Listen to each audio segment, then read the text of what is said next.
kaki mungkin ada juga cedera. Ya, jadi gerakan ini kan sangat mobile ya. Yes. Ya, olahraga ini sangat mobile, kita ya ke depan, ke belakang, sisi samping, sisi kiri mengambil. Nah, cedera pada padel nggak hanya pada bagian upper extremity aja. Yes. Kita nggak ngomong hanya ini padel cuma nyerinya cuma di cederanya cuma bagian upper extremity aja, enggak. Itu bisa kena ke hip, bisa kena ke hip. Di lutut, juga kena di ankle. Ya, jadi gerakan ini sangat memang benar-benar mobile sekali.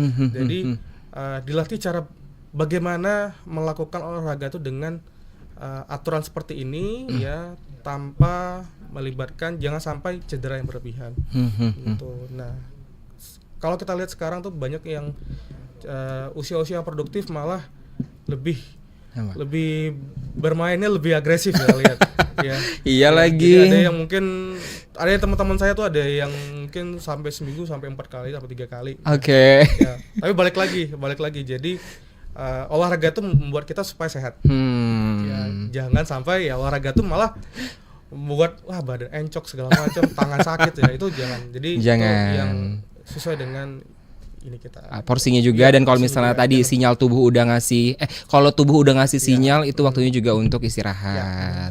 Oke, karena sebenarnya rest time juga perlu untuk rest time itu sangat untuk recovery. Butuh tubuh kita itu punya sinyal ketika sesuatu itu sudah melewati batasnya ya, maka ya kita istirahat. Tapi kalau istirahat tiba-tiba diisi olahraga renang gitu, boleh, silakan. Oke, jadi maksudnya bukan yang terlalu kardio banget ya. Jadi variasi. Jadi rest time juga tetap perlu ya teman-teman ya. Nah, kalau misalnya teman-teman mau punya pertanyaan langsung kepada Dr. Irsan, kalian bisa langsung sampaikan di kolom komentar di YouTube ataupun juga di WhatsApp kami di 0812 111 1046. Nah, dokter semakin seru nih karena kalau yang ngomongin padel, apalagi dokternya juga main padel, kalau saya belum nih. Jadi kayak saya harus diracunin ya. Kenapa sih? Mungkin kalau tadi kan kita udah lihat dari sisi perspektif kesehatannya, oke, kita dapat karena ototnya kena, gerakannya kena, mungkin fokusnya juga bisa dapat gitu kan. Bahkan dari manfaat sosialnya juga kita dapat, alhamdulillah kalau dari padel.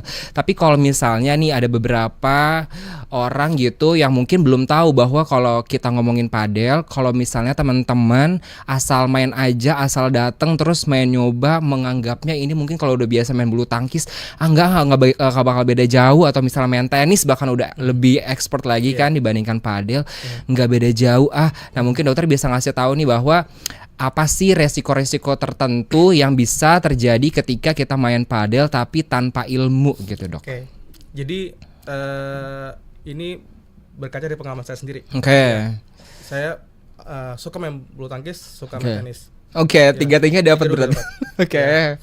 Mencoba dengan olahraga yang baru. Olahraga baru, ya peraturan juga baru.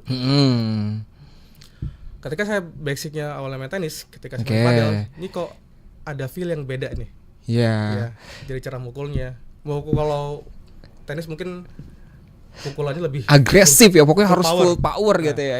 Ketika saya aplikasikan itu ke padel malah bolanya lari gitu. Jadi kebayang. Jadi begini caranya. Jadi ya semakin lama semakin bermain dengan ilmunya ya, dengan olahraganya, aturannya, terus saya mendapatkan feel-nya. Nah memang ketika kita sudah mendapatkan feel-nya, olahraga itu baik buat kita.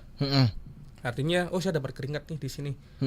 Saya mendapatkan dulunya saya awalnya ngantuk-ngantuk, mungkin ya stamina kurang, tiba-tiba kita melakukan olahraga seperti ini yang kardio dapat, olahraga tubuhnya juga dapat, ya, terus peregangan ototnya juga dapat.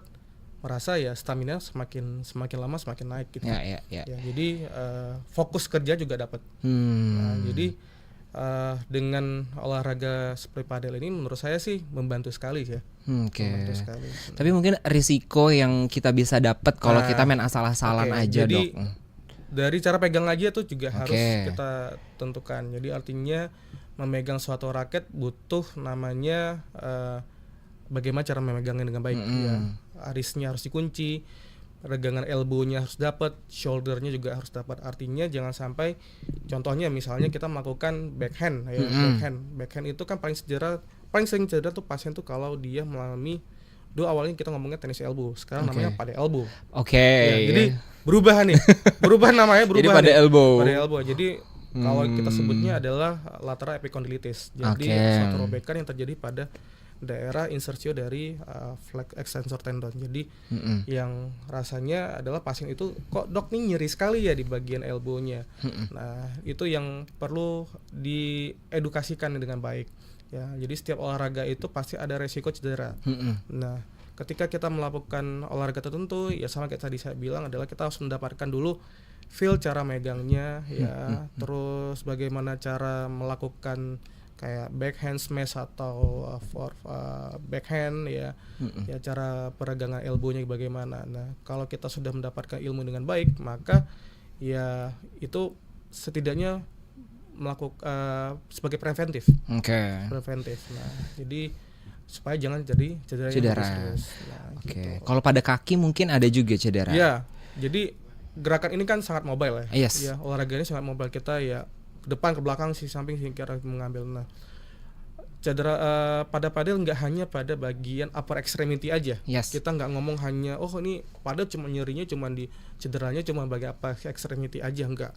Itu bisa kena ke hip, bisa kena ke di di lutut, juga kena di ankle. Ya, jadi gerakan ini sangat memang benar-benar mobile sekali. Jadi yang perlu diperhatikan ya jangan sampai akan terjadinya ACL ya. Dulu kan pemain tuh ACL tuh gara-gara main bola doang, kagak. Enggak, ya, sekarang tapi ya justru ada juga pasien yang datang yang gara-gara bukan gara-gara main padel ya, tapi cedera karena olahraga ya, lututnya bermasalah. Gitu.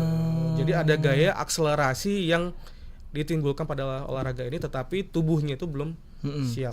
Ya. Oke. Bahkan aku kalau nggak salah dengar padel juga sekarang jadi ancaman mata ya, karena nah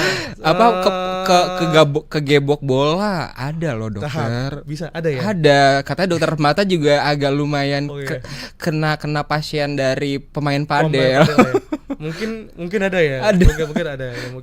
Ya. Mungkin ya kalau contoh seperti saya memang rabun ya, jadi ya butuh fokus ketika kita mengambil bola gitu ya. Oke. Gitu karena mungkin body pas main padel kan juga nggak ya, aku nggak ngerti gimana, tapi mungkin bolanya juga kan nggak boleh terlalu tinggi, kemudian badannya juga harus dilatih memang. agak disesuaikan gitu, dan ternyata itu bolanya mungkin bisa kena mata.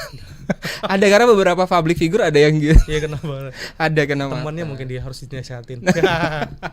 Ya mungkin itu mainnya sembarangan tuh ya kan. Ada dari netizen nih dokter. Oke, iya. Kita langsung bacain aja pertanyaan dari netizen ya, dari Eldo8619. Dok, saya perlu latihan seperti apa sebelum olahraga seperti padel guna menghadapi cedera? Oh, ini kita ngomongin pra-nya ya. Tadi pemanasan dan mungkin olahraga-olahraga penunjang gitu, Dok. Jadi tetap ya, tadi kita ngomongnya adalah mau olahraga apapun ya, tetap tubuh kita itu butuh namanya warming up.